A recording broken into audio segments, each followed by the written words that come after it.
Nanti sudah 15 orang yang gabung, sudah cukup. Nanti sambil jalan sambil nunggu yang lain bergabung. Oke. Ini yang mulai. Om Swastiastu. Om Swastiastu. Selamat malam, salam sejahtera untuk kita semua. Selamat bergabung kembali dalam Kursam, kuliah 1 jam seri 4 yang diadakan oleh Sanggar Sastra Graha NTB.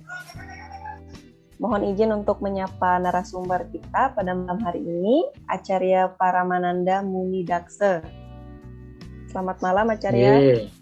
Om Swastiastu, selamat malam sama-sama. Selamat malam. Izin menyapa para peserta juga, Bapak, Ibu, dan rekan mahasiswa yang telah bergabung dalam Zoom meeting ini. Hari ini kita akan belajar atau akan mendengar ilmu baru atau pengetahuan baru tentang hubungan karma dengan DNA atau RNA. Untuk diketahui di sini sedikit, DNA itu adalah deoksiribonukleat acid. Ribonukleat. Ya, benar ya, Acarya. Mohon koreksinya. Saya juga baru belajar. Kemudian betul. RNA ini ribonukleat acid. Dua hal ini, DNA dan RNA ini merupakan 2 dari 4 komponen utama yang membentuk manusia. Nah, hari ini Acarya akan berbagi dengan kita semua terkait hubungan karma dengan DNA atau RNA ini. Nah, untuk mempersingkat waktu, bisa langsung kita mulai aja untuk pemaparan materinya, kurang lebih 40 menit dari sekarang, kemudian bisa dilanjutkan dengan sesi diskusi selama 20 menit berikutnya. Dipersilakan Acarya. Om Swastiastu, sareng sami dimanapun rahayu sareng Bapak Ibu berada nggih. Om Swastiastu. Rajang nggih. Malam hari ini merupakan malam yang sangat membahagiakan karena kita bisa tetap melaksanakan pada waktu hari Kamis, karena Kamis itu kan hari guru. Alhamdulillah hari Kamis. Ya, saya ini termasuk orang suka kalau di hari Kamis, dan malah saya tidak mau mengajar kalau hari Kamis terus karena saya harus konsentrasi fokus saya terus terang kepada hal-hal yang sifatnya spiritual, misalnya kebanyakan meditasi agak panjang itu di hari Kamis, karena hari Kamis saya anggap memang akan memberikan berkah. Nah, hari ini juga berkaitan dengan sudah akan merayakan Hari Raya Nyepi. Nanti sebelum tutup saya akan berdoa semoga kita yang melaksanakan Hari Raya Nyepi benar-benar dilaksanakan ya. Jadi 4 berarti penyepian harus menjadi tetap titik landasan kita ya. Jadi mohon untuk Hari Raya Nyepi itu dianggap sebagai hari penyucian diri, untuk introspeksi diri ya. Sebelum kita menyucikan dunia, baiknya kita menyucikan diri. Sebelum kita memberitahu orang, sebaiknya kita memberitahu diri. Itu sulitnya ya. Itu kedua. Terus ketiga, kita sudah hampir memasuki ini hari keempat, Kursam yang 4. Sungguh membahagiakan karena banyak respon yang positif saya terima secara pribadi. Ternyata kuliahnya juga sekarang mulai didengar karena kita menguploadnya ke YouTube gitu.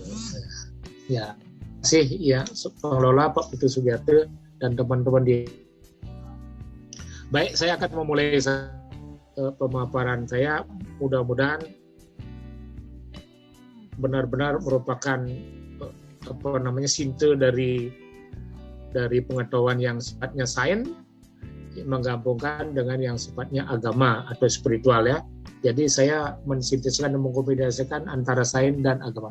Antara sains dan agama, banyak orang mengatakan kalau teknologi tanpa pengetahuan agama itu bisa menjadi, tapi kalau ilmu agama tanpa sains itu kosong. Karena dia tidak ilmiah nanti.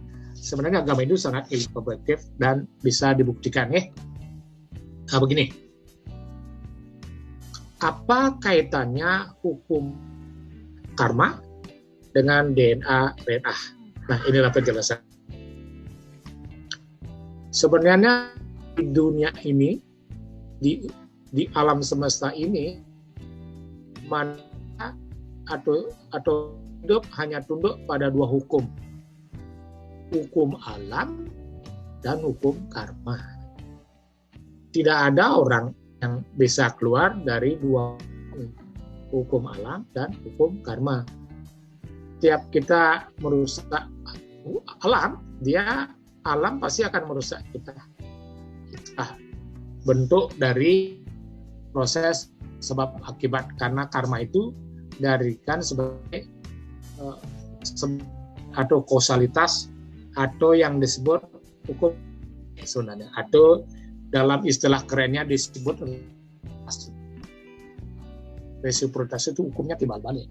Buat baik dia akan menghasilkan baik. Setiap kita berbuat jahat, sudah hukum alam itu. Hukum alam ini dan hukum karma ini sebenarnya bisa menjadi satu. Ya, tunggal di hukum karma. Tapi mari lihat penjelasan daripada hukum alam dan hukum karma. Sebelum nanti kaitannya dengan DNA atau RNA. Dalam penjelasan daripada Padma Purana, bahwa entitas seluruh makhluk hidup yang berada di dunia ini terdiri dari 8.400.000 spesies. 900.000 spesies itu adalah spesies yang hidup di air, ikan dan sebagainya, pasti yang hidup di air. 2 itu spesies yang sebagai pepohonan atau tumbuh-tumbuhan, begitu banyak ini. 1.100.000 itu adalah spesies reptil dan serangga. 1 juta spesies itu spesies burung. 3 juta itu spesies hewan buas. Dan 400.000 adalah spesies manusia. Manusia aja masih dibedakan. Spesiesnya 400.000, termasuk manusia apa-apa itu dalam Purana disebutkan. Oleh itu dalam penjelasan Padma Purana dikatakan bahwa tubuh biologis manusia berevolusi sekitar 400.000. Coba bayangin, kalau kita berevolusi kreasi sampai 8.400.000, itu berarti kita pernah hidup ya pernah jadi ular, ya saya berpikir pernah jadi ular, atau pernah jadi biawak, atau pernah jadi anjing, tumbuhan, kita menjadi binatang pos lainnya. Mahatma Gandhi kemudian menjelaskan syukurnya manusia dalam kehidupan evolusi berevolusi spiritual, manusia dia melupakan pernah jadi apa dia lahir. Bentuk biologis yang dilihat sekarang, bentuk biologis yang didapatkan apa.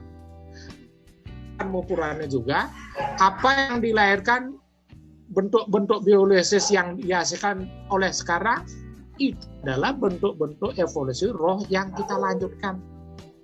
Makanya dikatakan bahwa sebenarnya kehidupan masa sekarang merupakan kelanjutan dari kehidupan masa lalu, atau kehidupan pada waktu kita lahir zaman dulu.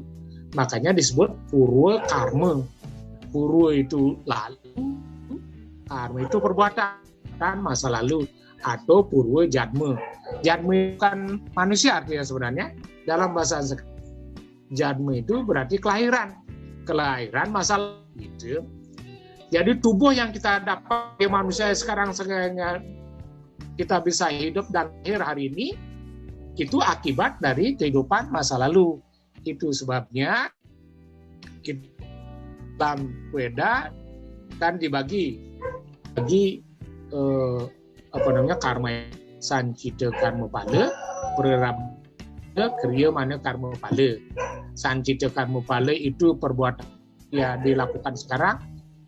Kalau proses kalau orang mendepositkan uang, begitu dapat berarti menghasilkan sekarang ya. Seperti itulah. Prarabdha karma pala ini yang kita bahas malam hari ini. Perbuatan kehidupan masa lalu kita nikmati hari ini. Perbuatan masa lalu, kehidupan masa lalu kita, apapun kegiatan bentuk biologis termasuk karma, apakah kita kaya miskin ataupun apapun kondisi kita hari ini, adalah sebenarnya buah karma masa lalu, bukan dibuat sekarang.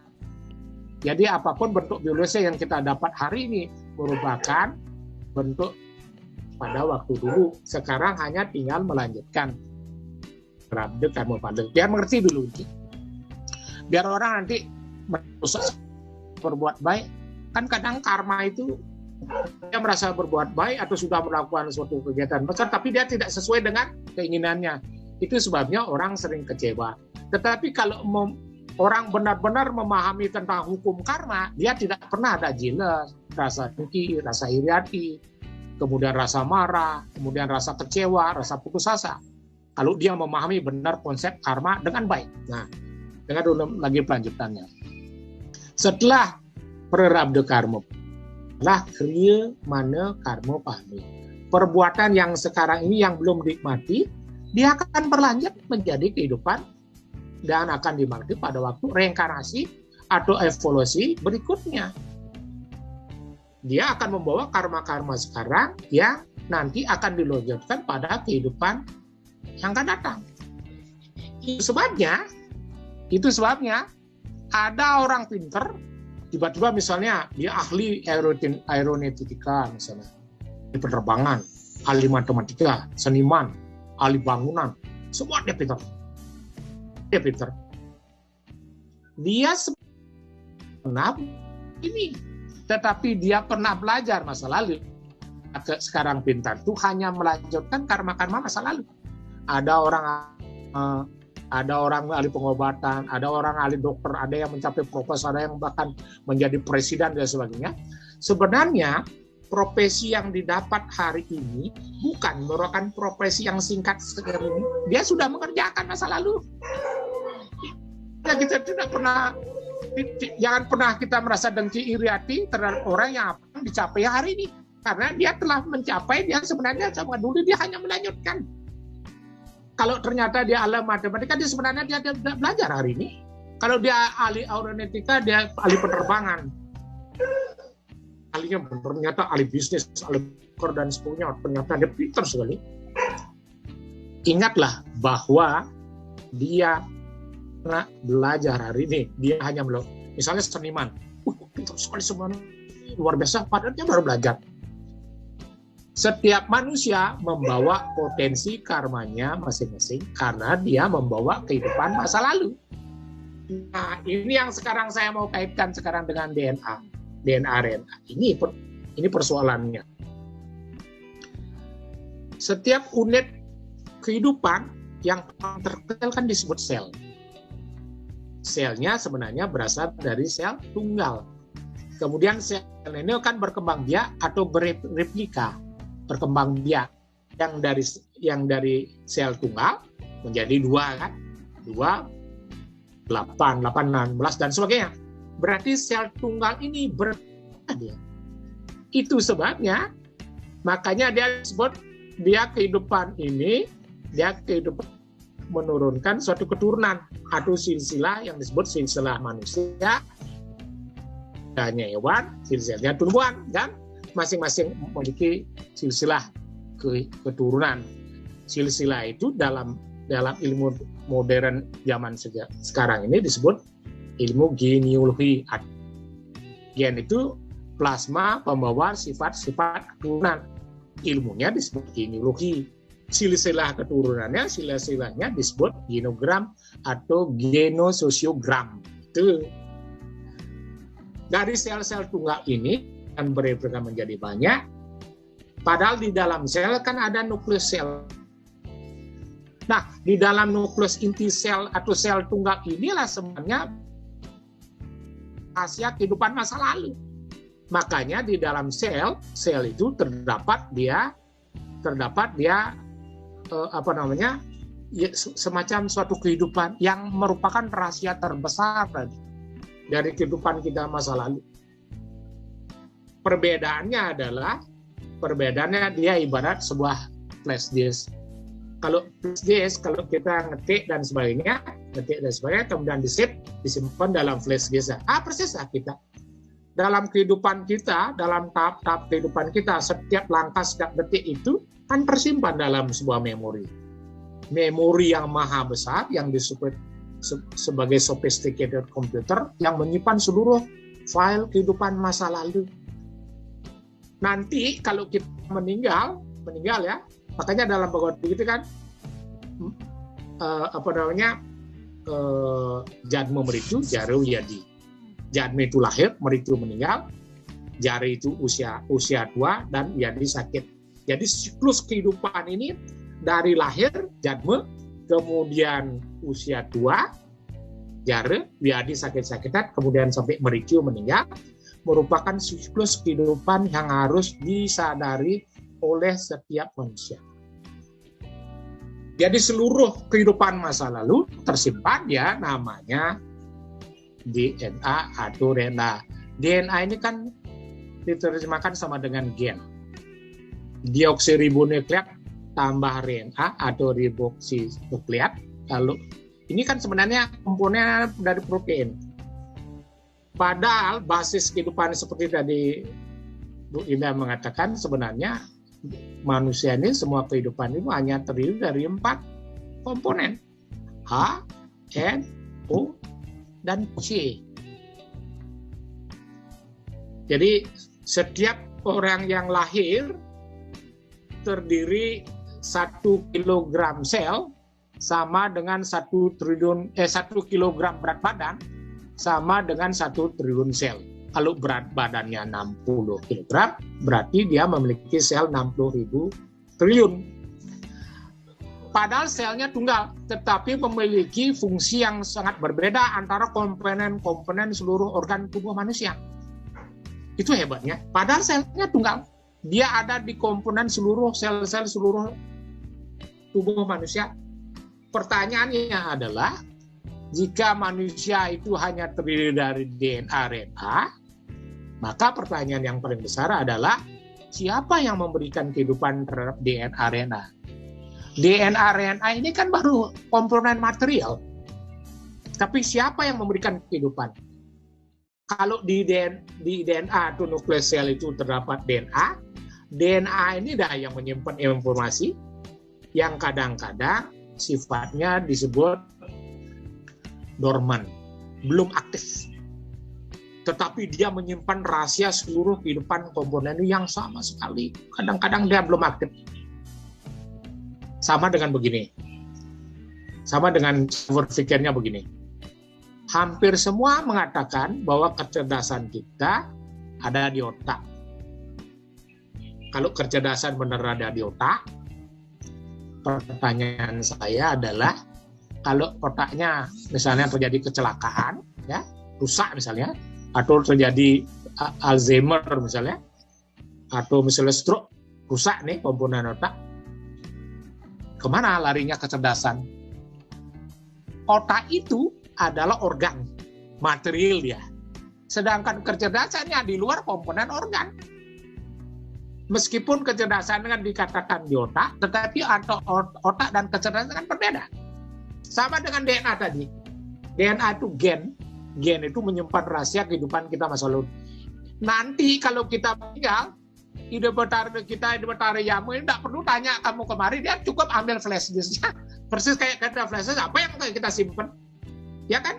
Kalau kita ingin tahu filenya apa yang dilakukan oleh orang-orang lain, kan tinggal ambil flash disk-nya. Tinggal dibuka filenya. Oh, ini yang disimpan. Nah, persis kehidupan seperti itu. Apa yang dilakukan dari masa kecil up? Pernah dia melakukan apa? Kegiatan apa? Dia melakukan pernah kegiatan yang bertentangan, makanya kan karma itu sebenarnya dibagi 2. Wisaya karma dan seriyo karma. Wisaya karma, karma yang mengikat, dan seriyo karma adalah karma yang tidak membebaskan. wisaya karma, karena kita setiap melakukan perbuatan menginginkan hasil, menginginkan punya, menginginkan karma, menginginkan keinginan untuk mendapat, seperti kita bekerja dapat gaji, oke lah. Dalam hal-hal wajar bolehlah. Tetapi orang yang ikatan disebut karma. Karma itu yang membebaskan. Misalnya kita beri sesuatu kepada orang, kita berkeinginan untuk besok ada balik, maka dia melakukan sewa pelayanan, benar-benar dia membantu orang lain. Karena dia membantu orang, berarti dia tidak berharap terhadap pahalanya. Dan disebut orang yang sudah mencapai pembebasan terhadap itu disebut niskal, perbuatan yang membebaskan diri dari hasil perbuatan. Makanya Bhagavad Gita menyatakan begini. Nanti sebelum lanjut kita membahas lebih RNA. Dalam Bhagavad Gita 247, karma ewa daktarasti ma palestu kada jana ma karma pala hiturbur ma kala hiturbur mati sanggu stawa akarman. Setiap orang manusia yang melakukan perbuatan, dia harus diingat dengan kewajibannya saja. Jangan sekali harap lakukan perbuatan baik akan hasil. Itu sebenarnya yang diinginkan oleh Bhagavad Gita. Makanya hampir semua tindakan-tindakan berkarma kita seharusnya mulai membuat satu semacam pelayanan, tidak berharap terlalu banyak terhadap hasil. Kalau kita bekerja sebagai dosen, perbuatan sebagai pengusaha, begitu kan wajar kita mendapat hasil untuk hidup. Maksudnya tidak semuanya pekerjaan itu harus berharap hasil. Makanya kalau hasil dari perbuatan kita mendapatkan pahala itu, mendapatkan hasil, harus diserahkan kepada ide Sang Widi agar tidak terlalu dekat. Nanti lagi sebentar saya membicarakan tentang mengapa manusia ini mendapat hubungan seperti karmanya. Saya sekarang lanjutkan kepada DNA. Setelah sel-sel ini bereplika, ternyata sel-sel yang berada di dalam tubuh yang jumlahnya miliaran sel dalam setiap manusia, dan nukleus kehidupan manusia, selnya itu DNA yang justru merupakan filenya kehidupan itu justru kecil sekali. Kalau diambil secara mikroskopik terlalu kecil, karena ukuran itu per 200 miliar itu terlalu kecil. Sehingga kalau populasi kehidupan makhluk hidup yang berada di dunia, misalnya anggaplah aja populasi manusia sekarang 6 miliar. Kalau gabung gennya yang 6 miliar itu hanya sebiji beras. Coba bayangin. 6 miliar itu gabung gen itu hanya sebiji beras. Terlalu kecil kan? Tetapi justru dia saat kecilnya, dia bisa menyimpan rasa kehidupan masa lalu. Di sana letaknya. Karma kita di sana letaknya. Pernah menjadi apa di sana letaknya. Tapi syukurnya Mbak Magani seperti katakan, dia tidak mengingat kehidupannya masa lalu bentuk biologisnya. Nah, sekarang apa kaitannya DNA dengan karma atau bentuk biologis yang dapat? Ini cerita menurut teori Padma Purana dan Weda. Beliau mengatakan begini. Bentuk biologis yang didapat oleh manusia pada saat ini tergantung kepada kehidupan masa lalu. Misalnya ya. Dan itu merupakan reaksi karma masa lalu. Misalnya begini. Dulu pada waktu terjadi peperangan antara di dalam epos Ramayana antara Subali dan Sugriwa, Rama secara diam-diam kan memanah Subali karena Rama ternyata berpihak pada Sugriwa. Meskipun Rama ini Tuhan, tetapi tetap harus menanggung reaksi karma. Ketika kemudian Sugriwa dibunuh dengan panahnya Rama karena Rama dan Subali tidak tahu apapun yang memanahnya datang. Lalu kemudian Subali mengutuk bahwa pada suatu saat dia akan melakukan balas dendam seperti itu. Apa yang terjadi? Ketika Subali lahir, kemudian Rama bereinkarnasi kembali menjadi Krishna, ya. Pada zamannya Yadawa, kemudian Krishna memiliki anak namanya Soma. Soma itu mengolok-olok para Brahmana dengan dia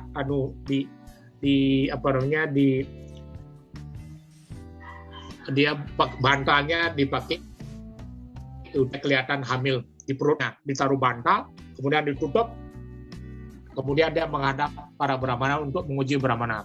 Para Brahmana, ini akan lahir apa besok ini, laki apa perempuan? Brahmana ini tahu dia benar bahwa itu bukan hamil, bantal, baru dikutuk. Semoga bantalmu besok lahir akan menjadi gada. Semua dikira Brahmana bodoh ini, Brahmana orang ini cuma bantal. Tetapi begitu tiba bantalnya benar ada gada, lahir gada. Kok lahir gada? Gadanya dibawa ke Krishna. Krishna menyuruh supaya ini dibuang ke laut, betul buang dihancurkan, sengaja berkeping-keping, dibuang dekat laut. Kok gada ini di pohon berduri sangat tajam. Nah, ketika Yadawa di pantai sungai melakukan pesta pora dan mabuk, semua para Yadawa memetik, mencabut gada itu dan saling tusuk, saling bunuh. Akhirnya seluruh keturunan Yadawa mati, terbunuh karena dia bentrok sendiri. Tahu keadaan itu, Krishna sudah mengetahui bahwa untuk hidup di dunia dia habis. Larilah mereka ke hutan, kemudian mereka tidur. Nah, di tidur itu, jadi ibu jarinya Krishna itu kelihatan dari daunan cuman kelihatan ibu jarinya itu. Ibunya itu oleh para pemanah dikira itu telinga kelinci. Dipanahlah ibu jarinya, kena itu, kemudian dicari, ternyata itu Krishna. Aduh, ampun Paduka, saya telah memanahmu dengan salah. Saya pikir itu telinga dari kelinci. Mohon maaf ya. Krishna tahu dan memaafkan si pemanah ini. Dan dia mengetahui bahwa saatnya ajalnya tiba. Begitulah hukum reinkarnasi. Begitulah siklus hukum karma. Salah satunya. Sekarang kedua. Dulu zamannya Jazuli, ya, zamannya kerajaan Jazuli, ketika diserang, kadang-kadang hancurlah kerajaan yang diserang, kalah itu. Karena tidak ada makanan, kemudian semua prajurit dari kerajaan Jazuli makan di tempatnya di danau besar. Karena tidak ada makanan, seluruh ikan-ikan yang ada di danau dijadikan santapan sampai yang paling menjadi rajanya ikan. Nah, ketika itu ada ikan kecil yang diketok oleh seorang. Nanti disebut seorang. Kemudian karena dia dihabisin semua, ikan itu bersumpah pada suatu saat dia akan membalas seluruh kekalahan dan karma-karma yang dilakukan oleh Raja Jazuli. Lahirlah seluruh ikan ini lahir kembali menjadi manusia, menjadi kerajaan yang kemudian menyerang kerajaan Jazuli. Buddha dikatakan begini, Jazuli, aku tidak bisa sekarang memberitahu atau menghalangi serangan dari raja yang akan menyerangmu. Kenapa? Pada kehidupan lalu kamu pernah melakukan persis kayak sekarang. Yang sekarang prajurit itu adalah ikan-ikan yang kamu makan dahulu. Sedangkan aku pernah menggetok 3 kali ikan-ikan yang saya dapat, itulah akulah Buddha.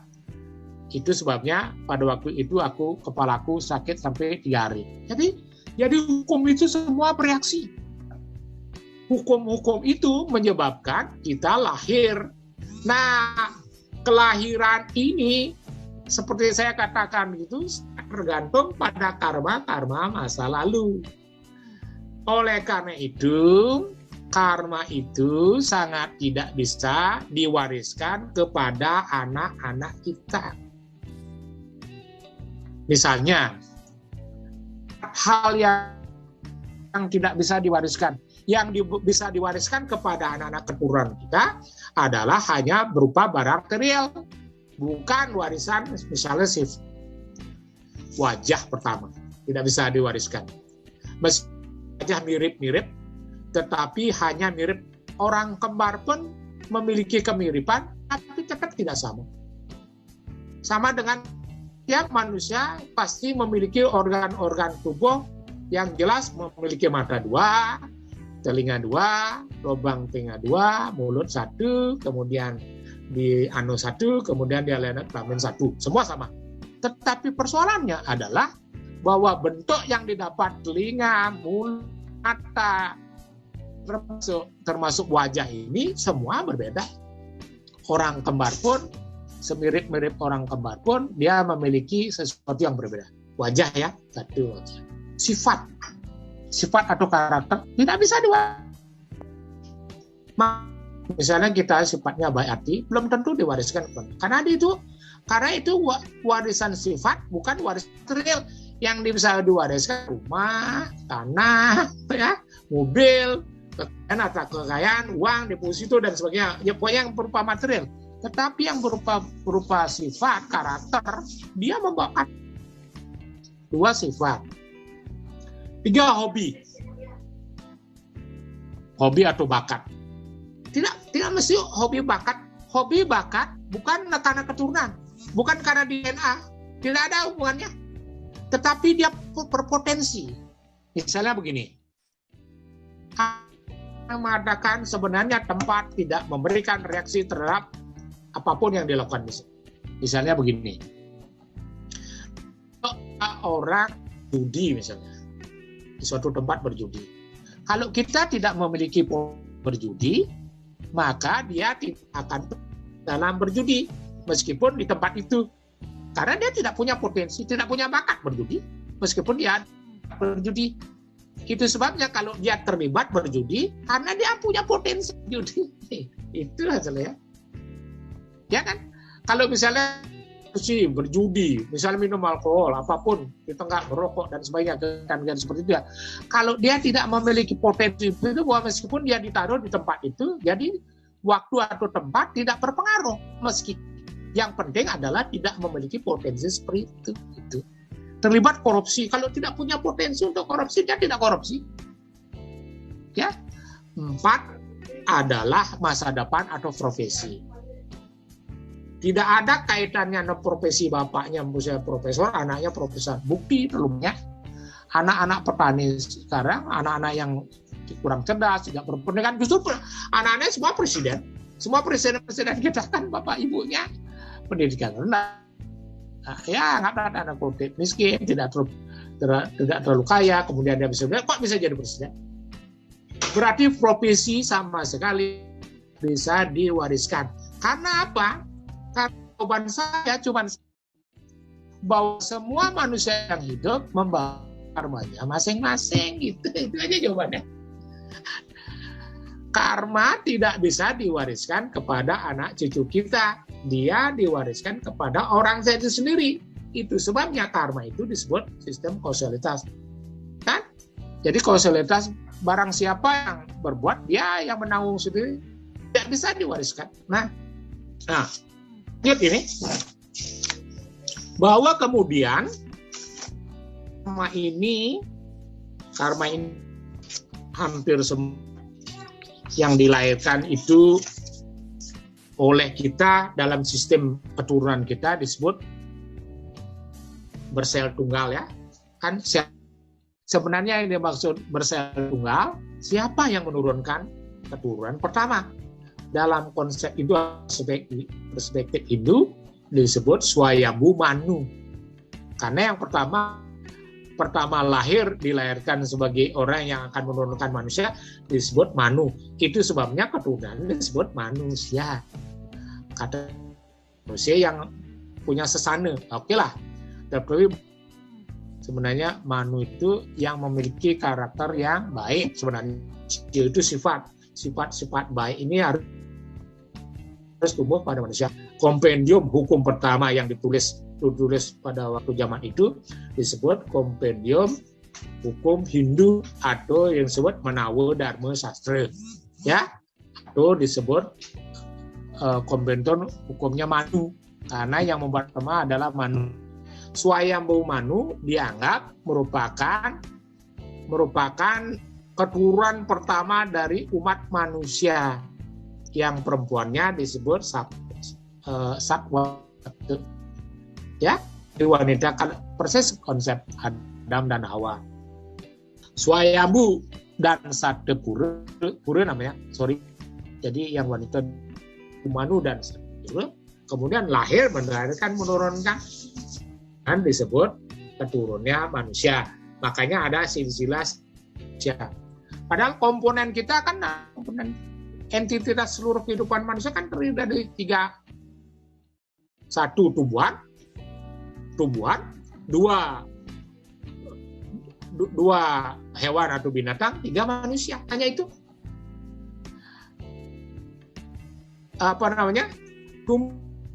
Memiliki dalam permana berarti cuma dia hanya bisa hidup. Kemudian memiliki dwi permana, sabda dan bayu, hidup dan bisa bicara, dan manusia memiliki tri permana, bayu hidup, memiliki dia gerak ya, memiliki gerak dan memiliki hidup. Hanya manusia satu-satunya yang bisa potensi ini berkembang. Makanya dalam tingkat kesadaran makhluk hidup ya, menurut ada 5 jenis kesadaran. Satu acedite, kesadarannya tertutup. 2 sangkucita, kesadarannya mukulite, dia kesadarannya kuncup. Wikasita, dia mekar. Sedangkan purna wikasita adalah mekar sekali. Dalam konteks ini yang dimaksudkan memiliki kesadaran tertutup adalah karena tumbuh-tumbuhan tidak bisa bergerak dia. Ya itu saja. Sampai kehidupan masa guna dia tidak bisa mengembangkan kesadaran diri kan. Dia tidak bisa untuk makan, tidak bisa. Suruh makan, keluar kan tidak bisa, hanya berdiam diri. Jadi sama sekali tidak bergerak, hanya berada di tempat itu sampai mati pun dia berada di sana kan. Makanya dianggap memiliki kesadaran tertutup karena dia tidak bisa mengembangkan diri. Ya. Kemudian yang kedua adalah kesadarannya mengkerut. Yang termasuk kesadaran mengkerut adalah hewan, reptil, dan serangga. Hanya satu-satunya kehidupan manusia di tingkat kuncup. Makanya disebut mukul. Kemudian maju lagi menjadi tingkat wikasita. Wikasita itu adalah pikirannya berkembang, kesadarannya berkembang menjadi purna wikasita, menjadi kesadarannya benar berterang bulan, sehingga orang yang mencapai purna wikasita atau kesadarannya sudah sangat tinggi disebut moksa. Tapi ingat, moksa yang dimaksud dalam dalam terminologi beda. Moksa berasal dari kata mohe. Mohe itu bingung, kesaya itu adalah membebaskan dari kebingungan disebut moksa. Begitu. Jadi konsep kesadaran ini tergantung pada setiap kesadaran manusia.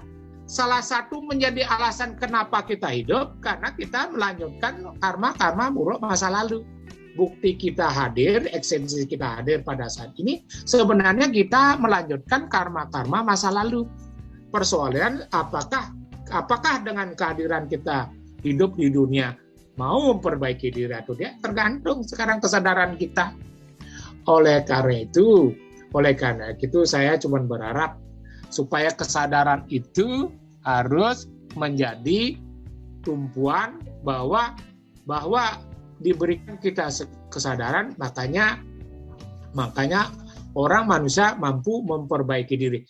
Dari segi psikologi misalnya, bahwa otak manusia yang 100% yang dimanfaatkan oleh manusia hanya 12%.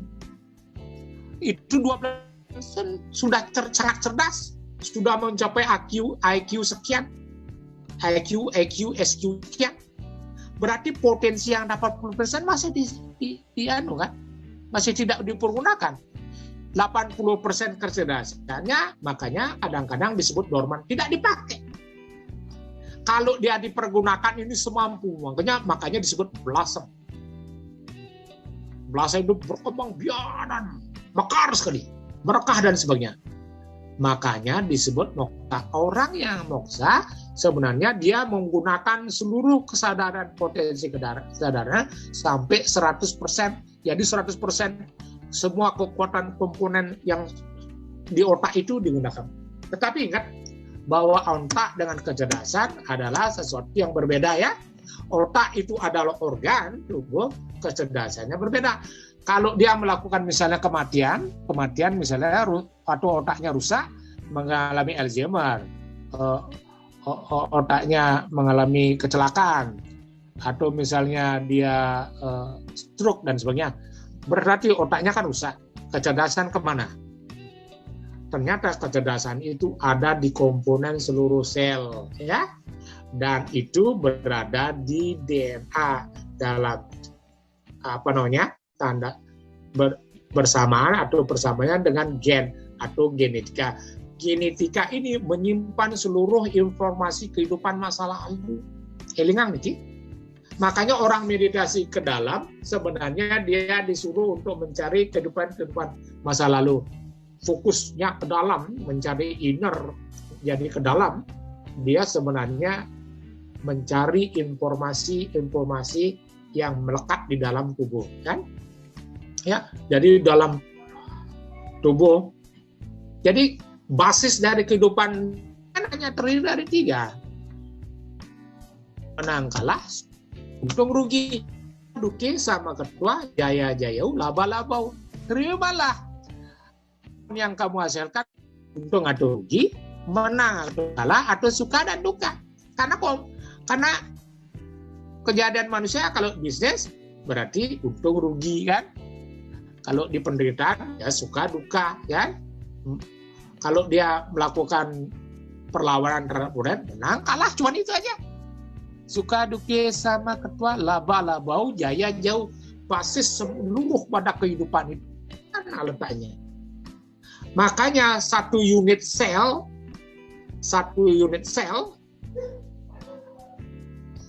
semua yang ada di organ tubuh yang seluruh selnya memiliki nukleus atau inti sel. Sel itu dianggap sel tunggal. Sesungguhnya yang dianggap sel tunggal itu yang seperti saya kata, sesungguhnya adalah Sang Yang Manu itu yang melahirkan seluruh kehidupan sekarang atau heritage atau keturunan sekarang. Oleh karena itu kita berharap ada lagi perbedaan, ada perbedaan kasta, perbedaan etnis, perbedaan negara, perbedaan agama, termasuk kehidupan soroh yang rental. Dibedakan ini kan hanya cabang, ya. Jadi seluruh cabang-cabang ini sebenarnya merupakan mewakili dari komponen-komponen yang dihasilkan melalui repilika tadi. Manusia kan selalu sama. jumlah populasi sekarang kan akibat perkembangan bereplika dia. Terus dibedakan akhirnya atas perbedaan negara ya, atas perbedaan misalnya benua, lebih kecil lagi perbedaan negara, setelah itu perbedaan pulau, berbeda di pulau semacam farm atau clan, keturunan dan sebagainya. Begitu lebih detail. Yang harus kita ingat bahwa seluruh yang disebut sel tunggal atau inti sel atau nukleus sesungguhnya berasal dari hal yang sama yang disebut urus utama. Demikian dulu. Demikian penjelasan saya. Lagi sebentar kalau mau tanya DNA lebih detail saya kembalikan ke Indah. Terima kasih. Di Indah. Oke, suksema Nika Carya untuk penjelasannya. Bagi peserta yang ingin bertanya, sudah dibuka sesi diskusi untuk 3 pertanyaan pertama. Bisa bertanya melalui kolom chat atau bisa menekan tombol raise hand di Zoom meeting-nya. Nanti akan diberi kesempatan untuk bertanya langsung pada Acarya. Dipersilahkan.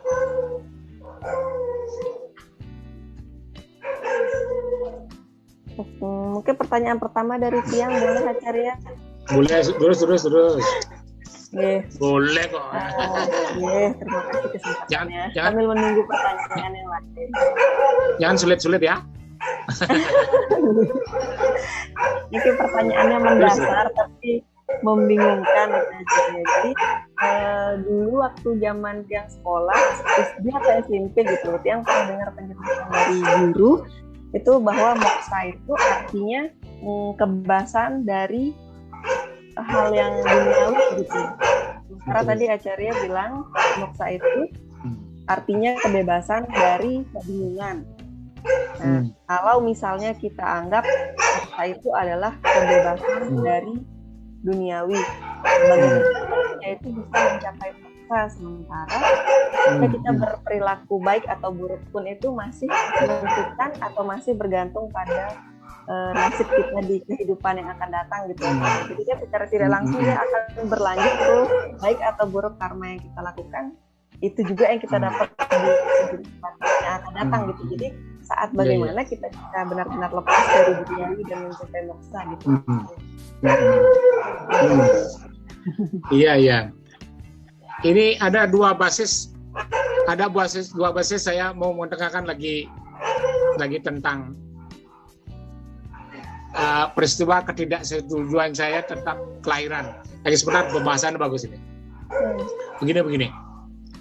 Dalam Bhagavad Gita kan dikatakan Triwidam Naraka Sedam, Dwara Nasanam Atmana, Kamah Krodas Tata Lobas, Rayam Tasmat Rayam Traya Rajat. Triwidam Naraka Sedam, Dwaram Nasanam Atmana, Kamah Krodas Tata Lobas, Tasmat Etat Rajam Tajat. Bahwa pintu orang yang masuk neraka, tiga pintu neraka ini kan kamas, nafsu dulu, krodat, kemarahan kan, sama lobas, kurang serakah. Kalau 3 ini membelenggu, dia merupakan pintu orang masuk neraka. Kalau orang neraka, berarti dia terikat badan materinya ke dalam ikatan indria. Itu sebabnya dia tidak bisa membebaskan diri untuk mencapai moksa. Moksa dalam paradigma sekarang atau pemahaman sekarang dianggap moksa itu badannya hilang, itu yang mungkin dimaksudkan Bu Indah ini. Kan dulu guru-guru kita mengatakan moksa itu hilang, tidak ada. Kalau dia moksa badannya hilang, berarti dia menyalahi hukum alam. Lo diapain kalau hilang itu kan harus dibakar, makanya orang disuruh ngaben. Dalam sejarah moksa siapapun juga sebenarnya tidak ada moksa orang yang badannya hilang. Kalau coba cari sejarah, termasuk dibilang ini Wali Songo hilang, saya tidak yakin ya, karena badan kasar betapapun susinya, dia harus pada tunduk pada hukum alam. Itu persoalannya. Sesuatu apa yang dimasukkan moksa menurut Weda kan ada 4 jenis. Ada yang sarupya, ya kan, sayudnya, dan ada 4 yang menyebabkan orang mencapai moksa. 1, dia bersatu dengan Tuhan, yang dianggap bersatu dengan Tuhan atau berada di sisi Tuhan atau bersama Tuhan, bukanlah badan kasar yang lenyap. Itu hilang nih. Kalau orang sudah tidak terbelenggu daripada ikatan material yang seperti saya katakan tadi, moho tadi bingung, ke saya berarti membebaskan orang dalam kebingungan. Setiap orang yang sudah merasa tidak bingung, berarti atmanya bersatu dengan jiwatman. Nah, makanya atman jiwatman Brahm. Ada yang dalam tahapan deha asmi, ya kan? Deha asmi, jiwa asmi sama Brahma, aham Brahma. Aku adalah Tuhan sendiri. Tapi siapa yang mau menyebut bahwa saya adalah Tuhan? Kalau saya paling dilempar orang. Aham rasul, saya adalah Tuhan sendiri. Memang penyelesaian aham Brahmasmi memang maksudnya aku sendiri adalah Tuhan. Tapi aku ini bukan kesetaraan badan, bukan rasa egonya ya. Tapi jiwatma yang berada dalam diri bahwa kita berasal dari para Batman gitu. Sehingga yang dimasukkan oleh moksa dalam tatanan Weda, dalam ilmu Vedanta adalah bahwa menyatunya jiwatman secara mencapai bahagia, bukan badan kasarnya yang lenyapnya, bukan badannya lenyap. Bagaimana caranya mendapat itu? Kalau merasa bahwa badan material ini bukan lagi merupakan badan yang harus dipertahankan, karena besok lusa seperti tadi katakan saya, Jadma mericu jaru yadi, bahwa orang lahir, Jadma itu lahir ya, bukan Jadma manusia, maksudnya Jadma dalam maksudnya ada lahir, kemudian dia mengalami usia tua, setelah usia tua mengalami sakit-sakitan di hati, kemudian setelah sakit dia lama, mungkin dia akan mengalami mericu, kematian. Kematian ini merupakan evolusi dari badan saja. Besok yang kita dapati kan kemungkinan tidak mendapat badan kesar yang lama. Nah, oleh karena itu saya ada sanggahan sedikit. Ini dalam kaitannya, mudah-mudahan dalam kaitan dengan Semeton Bali, kita di pemahaman kita di Bali atau di dimanapun juga berada ya. Kalau kita orang meninggal kan mencari metunang ya, roh orang, memang jange, kalau lahir, memang jange niki lekat, niki wayah jange niki lekat, jangan begitu dia keluasang, begitu meninggal ngaben, kemudian keluasang ukurnya mandi nih. Saya bantahnya seperti ini, sangkanya seperti ini, bukan membantah. Mari kita diskusikan bahwa roh bukanlah laki-laki, bukan perempuan, itu dulu kata kuncinya. Dia bisa lahir dimanapun saja, karena dalam Bhagavad Gita kan jelaskan begini, barang siapa di mana orang meninggal, dia terikat oleh pikirannya pada saat meninggal, maka seperti itulah badan kasar, badan biologis yang akan didapat pada waktu akan lahir. Berarti kan ditentukan oleh pada waktu ajal menjemput, makanya pikiran itu kan terikat terhadap yang sedang pikirkan. Kan itu kata kuncinya. Sekarang kalau misalnya dia lahir dalam keluarganya dia sendiri, berarti kan dia terikat sekali sama keluarga. Karena dalam hukum karma tadi kan katakan bahwa setiap orang perbuatan baik belum tentu dia lahir sebagai manusia. Kalau dia jahat, dia akan turun. Tapi kalau dia baik kan pasti naik. Jadi badan biologis yang kita dapat hari ini bukan badan biologis yang permanen. Kemungkinan dia kalau berbuat baik hari ini bisa meningkat, mungkin menjadi dewa atau bataru atau sebagainya, para gandarwa atau yaksa, roro suci atau para wasu dan sebagainya. Tetapi kalau berbuat jahat, misalnya keturunan ini lahir sebagainya, masa tetap permanen seperti itu? Kalau dia berbuat jahat, ya pasti dia turun. Bisa saja dia menjadi binatang, bisa saja dia lahir jadi tumbuhan. Nah, saya mau jelaskan. Dulu ada para dewa itu mandi di sungai dalam keadaan telanjang. Oleh oleh Dewa Indra, dikatakan, kamu para dewa kok memberikan contoh telanjang, mandi telanjang di sungai. Kemudian dikutuklah dewa menjadi pohon. Kan masih teringat ceritanya Krishna. Ketika dikutuk menjadi pohon kembar, lahirlah kemudian Krishna. Krishna pada waktu kecil dihukum oleh ibunya Yasoda, kemudian dia diikat di pohon. Padahal tahu bahwa Krishna pohon itu adalah penjelaman dewa karena dikutuk. Lahir kemudian ditarik oleh Krishna, terbala roboh pohon itu, kemudianlah kembali menjadi dewa. Begitu. Jadi setiap kelahiran itu mesti harus lahir sebagai manusia. Dia bisa aja lahir menjadi tumbuhan, atau bisa lahir menjadi dewa, atau bisa lahir di bawah.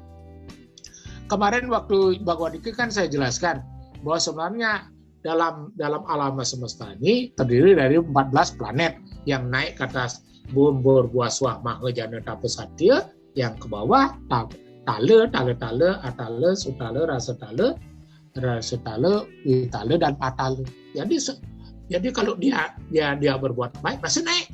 Kalau dia berbuat jahat pasti turun, gitu aja. Oleh karena itu roh itu tidak lagi perempuan, dan dia tidak lahir dalam tempat itu saja. Dia bisa lahir dalam seluruh alam semesta ini, tergantung pada waktu kematiannya dia memikirkan apa, itu kuncinya. Oleh karena itu saya membantah bahwa lahiran ini, kalau kita lahir, kalau kita turun, ini nenek, itu kan roh yang terikat. Bagi mereka yang sudah membebaskan diri dari ikatan karma, baik dia ikatan karma fisik maupun keturunan dan sebagainya, dia bebaskan diri. Ya, kelingan nih. Jadi begitu jawaban dia. Terima kasih. Indah, bagus sekali pertanyaan, mengingatkan saya juga. Saya sudah menjawabkan begitu. Jadi saya agak menolak, kurang setuju. Begini, kalau dibalik, kalau ngaben kan dipikirkan akan masuk surga. Kalau benar ngaben itu masuk surga, berarti kita harus mengkapling tanah surga duluan, karena besok kita ngaben kan. Berarti kalau kita ngaben, kita harus korupsi dulu, kemudian datangkan sulinge 9 sulinge, beli bantan yang banyak, kemudian beli bade, dan kapling tanah surga. Kita telepon dari sini bahwa hidup betara Yama atau hidup betara Indra yang mungkin benyang yang mati, yang kapling 4 are belantai 2 dan sebagainya, kan begitu. Jadi sebenarnya ngabe itu hanya mengembalikan unsur-unsur panca mabuddha, tidak berkaitan dengan masuk surga. Orang kalau begitu kan gampang ya, gampang sekali masuk. Besok kumpulin duit kaya dan sebagainya, beli ini, beli bantan yang banyak, sulinge datang 21, kemudian petulangannya pakai bade tingkat 21, kemudian pesta makan dan sebagainya, kapling tanah surga. Tapi ingat, uang yang kita dapatkan berasal dari korupsi. Kalau orang membunuh, kalau banyak orang membunuh, seperti adalah pembunuhan orang di bom misalnya 200, kemudian itu dia aben, kan masuk surga, dia enak sekali. Hukum karma kita tidak jalan. Dia sudah selingkuh, sudah korupsi, sudah membunuh, semua kejahatan jalan. Dalam hukum begitu kan ada patake, putu patake, ada patake dan matake. Kejahatan yang dosanya kecil, yang besar, dan mau besar kan tidak bisa dibayar cuma sebentar itu. Jadi tolong kita revisinya, rubah cara berpikir kita. Terima kasih. Ya, kembalikan lagi. Mudah-mudahan puas ya. Sama Acarya, puas sekali ya Acarya. Bagi yang peserta yang lain yang ingin bertanya. Selamat malam. Selamat malam, bisa saya masuk? Silakan Bapak Ketut Suwardana. Silakan Pak. Selamat malam Pak Arcarya. Ya, dosen hukum. Teman saya. Pak Suwardana sesemua penrauhin Niki menarik sekali penyampaian Pak Arcarya nih. Saya sambil menonton niki asik sekali mendengarkan penjelasan Pak Arcarya nih berkaitan dengan ngaben dan seterusnya nih. Nih, ada yang menjadi salah satu menjadi hal yang masih membingungkan saya nih Pak Arcarya. Begini. Dalam kehidupan itu kadang-kadang kita tidak bisa mengidentifikasi, ya, terutama ketika kita down, ketika kita mengundang masalah, ya, bagaimana kita bisa mengidentifikasi bahwa suatu problema itu yang kita alami itu sebagai ujian atau sebagai karma yang harus kita tebus. Nah, karena kita itu ada kadang-kadang di atas, kadang-kadang di bawah. Nah, di bawahnya ini kadang-kadang kita bisa mempunyai persepsi yang ini apakah ini karma, apakah ini ujian? Bagaimana pendapat Pak Archarya itu? Ya, terima kasih Pak. Ya, saya kembalikan ke moderator. Terima kasih Pak Ketut Suarana untuk pertanyaannya. Mungkin bisa langsung dijawab, Acarya, dipersilahkan. Terima kasih Pak. Selamat malam Pak Dekan. Pak Dekan Bahasa Inggris, beliau ini Pak Suarana ini teman baik di Bali Dipa, beliau Dekan Bahasa Inggris. Sukses Pak Tut, sudah tamat doktornya lagi. Selamat yang kedua. Pak Tut, begini. Sekarang kalau mendapat doktor itu bukanlah karma sekarang, hanya menikmati karma sekarang. Dia merupakan seperti penjelasan saya pertama sekali bahwa kehidupan masa lalu sebenarnya kita sudah merancang suatu kegiatan aktivitas yang kita capai sekarang. Apapun yang kita capai sekarang merupakan kelanjutan dari kehidupan masa lalu atau yang disebut purwa karma atau purwa janma. Lahir zaman lalu dan purwa karma, perbuatan masa lalu. Yang sekarang ini hanya tinggal melanjutkan perbuatan masa lalu. Jika orang berhasil hari ini, sebenarnya dia sedang berhasil dari hari ini. Dia sudah mengumpulkan 75% di kehidupan masa lalu, tinggal melanjutkan. Orang yang mencapai gelar, kemudian dia mencapai prestasi yang tinggi, kemudian pernah jadi bupati hari ini, kemudian gubernur, apapun dia sekarang profesinya hari ini, dia bukan merupakan kegiatan hari ini, dia merupakan kegiatan masa lalu.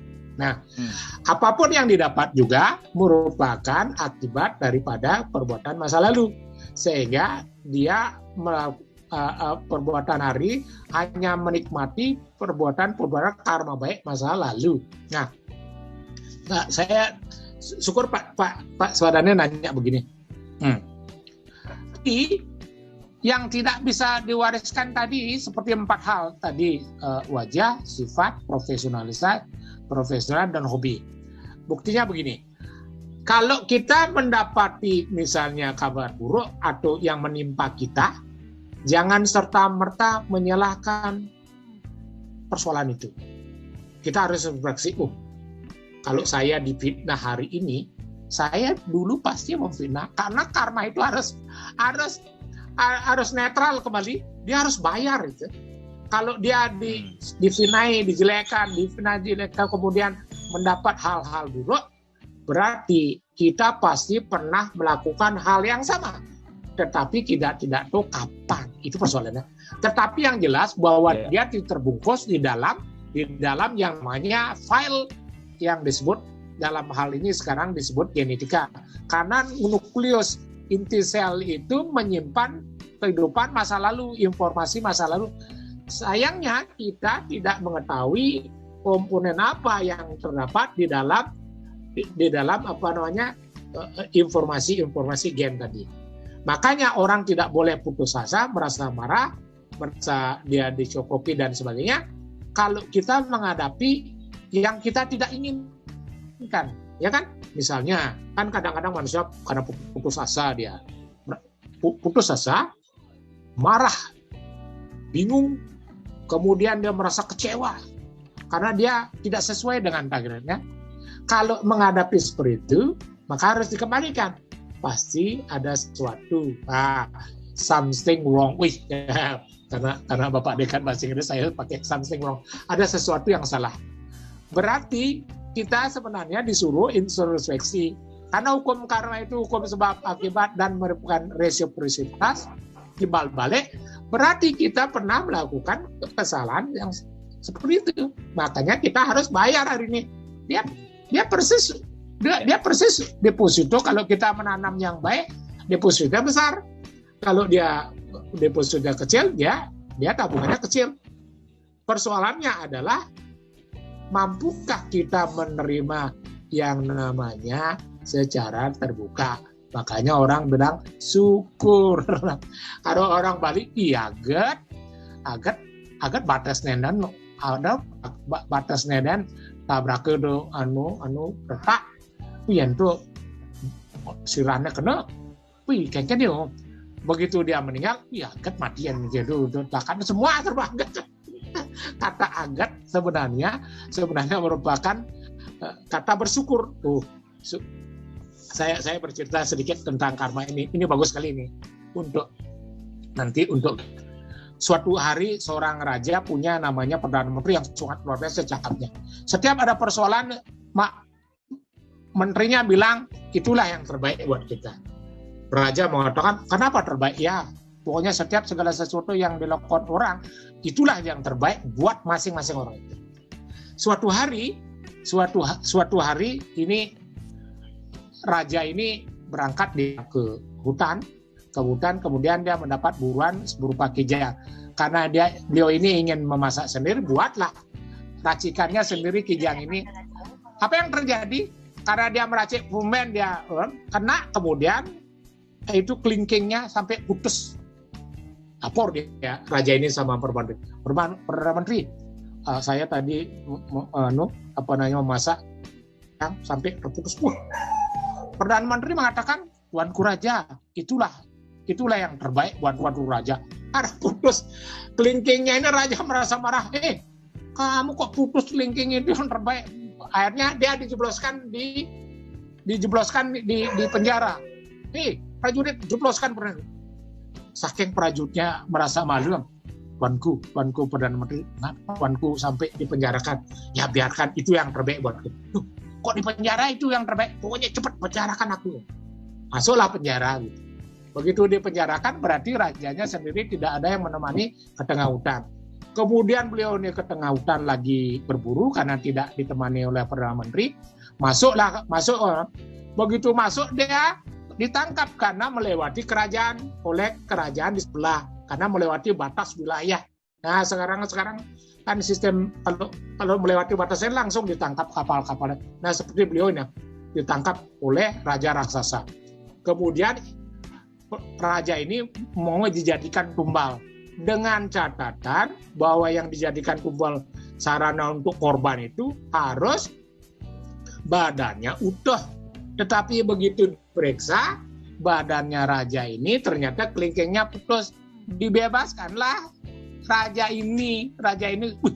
Dia benar juga Perdana Menteri itu bilang bahwa kelingking saya putus ini itu yang terbaik buat kita. Tetapi mengapa saya penjarakan si Perdana Menteri itu yang terbaik? Lari dia. Begitu dia tergopoh-gopoh langsung masuk kerajaan, langsung di penjara cari. Perdana Menteri, tolong bukakan, bebaskan Perdana Menterinya. Perdana Menteri, saya berterima kasih kepada kau sebab dengan kelingkingku juga putus begini, jadi aku bebas gara-gara begini. Tapi aku penjarakan engkau, mengapa kau bilang? Tuanku Raja, itulah yang terbaik. Coba Tuanku Raja, kalau saya tidak dipenjarakan, saya utuh, kan saya jadi korban di sana. Kalau saya yang tidak dipenjarakan, kalau saya ke Tuanku Raja, kan saya udah, kan sayangnya dimasuk penjara. Jadi Tuanku Raja, terima saja apa adanya.